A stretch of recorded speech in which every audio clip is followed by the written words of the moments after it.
संसद में गूंजा जुबिन गर्ग का नाम, की गई भारत रत्न देने की मांग। संसद से जो खबर सामने आई है उसने पूरे देश को, खासकर असम के लोगों को भावुक कर दिया है। हम बात कर रहे हैं असम की आवाज, हमारे प्यारे जुबिन गर्ग की। उनकी धुनें और उनके गाने लोगों के दिल में बसते हैं। बुधवार को इस महान कलाकार का नाम संसद में गूंजा और दो बड़ी बातें संसद में उठी हैं।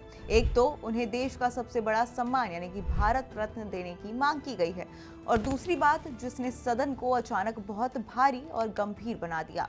कांग्रेस सांसद गौरव गोगोई ने सीधे सीधे कहा है कि विदेश में एक सरकारी कार्यक्रम के दौरान जुबिन गर्ग की मौत एक हादसा नहीं हो सकती बल्कि हत्या थी। ये सवाल बहुत बड़ा है कि जिस कलाकार ने हमें इतना कुछ दिया उसकी मौत का रहस्य क्यों नहीं खुल रहा है। संसद में अब इस हत्या पर जवाब मांगा जा रहा है और जुबिन गर्ग को न्याय दिलाने की मांग हो रही है।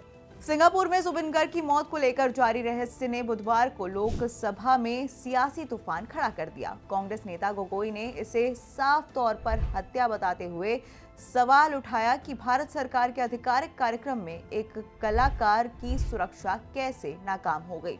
उनकी इस मांग का असर इतना बड़ा रहा कि कई सांसद तुरंत समर्थन में खड़े हो गए।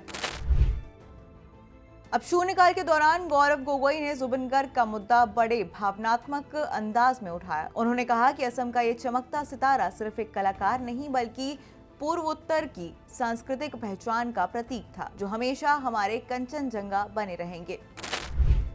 हत्या के आरोप ने बढ़ाया तनाव। गोगोई ने खुले शब्दों में सवाल उठाया कि जब गर्ग भारत सरकार के आधिकारिक कार्यक्रम में सिंगापुर गए थे तो उनकी मौत साधारण दुर्घटना कैसे मानी जा सकती है। उन्होंने दो टूक कहा, यह हत्या है और सरकार को इसका जवाब देना चाहिए। ये बयान संसद में मौजूद सभी सदस्यों का ध्यान खींच लाया। मरणोपरांत भारत रत्न की मांग।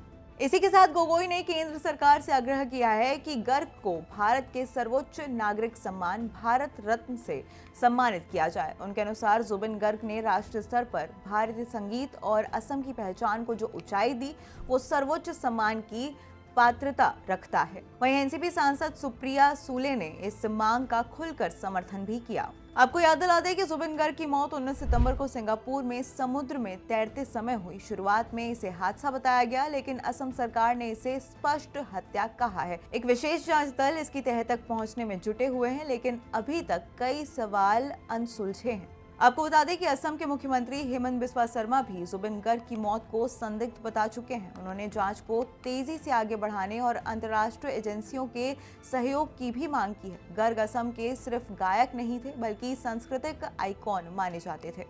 इसी के साथ शून्यकाल के दौरान अन्य सांसदों ने कई मुद्दे उठाए, जिसमें दिल्ली मास्टर प्लान, रूस में फंसे भारतीय, पंजाब की बाढ़, लेकिन सदन की सबसे अधिक चर्चा जुबिन गर्ग के मामले पर ही होती रही।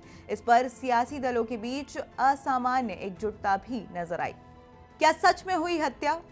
एसआईटी अब सिंगापुर अधिकारियों के साथ मिलकर घटना के हर एंगल की जांच कर रही है, जिसमें सीसीटीवी फुटेज, मेडिकल रिपोर्ट और गर्ग की अंतिम गतिविधियों को खंगाला जा रहा है। वहीं विपक्ष चाह रहा है कि इस मामले को सीबीआई या अंतर्राष्ट्रीय स्तर की एजेंसी को सौंपा जाए। असम और पूर्वोत्तर राज्यों में जस्टिस फॉर जुबिन गर्ग अभियान भी चलाया जा रहा है। वहीं सोशल मीडिया पर लाखों लोग चाहते हैं कि उनकी मौत की सच्चाई सामने आए और सरकार उन्हें सर्वोच्च सम्मान देकर उनकी कला को अमर करे।